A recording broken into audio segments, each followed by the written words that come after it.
Friends పెన్షనర్లపై కొత్త rule. DA పూర్తిగా బంద్. ఈ విషయాలన్నీ తెలియాలంటగా వీడియో అయితే మీరు కంప్లీట్‌గా చూడండి. అప్పుడే మీకు కంప్లీట్ ఇన్ఫర్మేషన్ ఏంటో అర్థమవుతుంది. అదేవిధంగా చాలామంది వీడియో చూస్తున్నారని లైక్‌ని కామెంట్ చేయట్లేదు. దయచేసి లైక్‌ని కామెంట్ చేయండి. లైక్‌ని కామెంట్ చేయడం వల్ల ఈ ఇన్ఫర్మేషన్ అంతా మనం చాలా మందికి తెలియజేసేవాళ్ళం అవుతాం. అదేవిధంగా చాలామంది సబ్స్క్రైబ్ చేసుకోవడం మాత్రం మర్చిపోతున్నారు.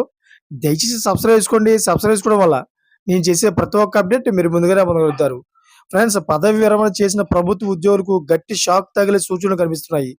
ఫైనాన్స్ యాక్ట్ 2025 ప్రకారం పదవి విరమణ చేసిన సర్కారీ ఉద్యోగులు ఇకపై డిఎన్ఎస్ అలవెన్స్ పెంపు లేదా భవిష్యత్తు పే కమిషన్ ప్రయోజనాలకు అర్హులు కాదు. కాబోయే 8వ పే కమిషన్ ప్రయోజనాలు కూడా దక్కవు. ఫైనాన్స్ యాక్ట్ 2025 ప్రభుత్వం ఇకపై పదవి విరమణ చేసిన ఉద్యోగుల ఆర్థిక ప్రయోజనాలను నిర్వహించే బాధ్యత తీసుకోవద్దని స్పష్టం చేసింది. అయితే లక్షలాది పెన్షనర్లకు ఫైనాన్స్ యాక్ట్ 2025 గట్టి షాక్ ఇచ్చింది. ఇప్పటి వరకు డిఎన్ఎస్ రిలీఫ్, డిఆర్, పే కమిషన్ సిఫారసుల ద్వారా సవరించిన పెన్షన్లను అందుకుంటున్నారు. అయితే 1972 పెన్షన్ యాక్ట్‌ను కూడా రద్దు చేయనున్నట్లుగా తెలుస్తోంది. ఈ యాక్ట్ కింద అనేక మంది పెన్షనర్లు ప్రయోజనాలను పొందుతున్నారు.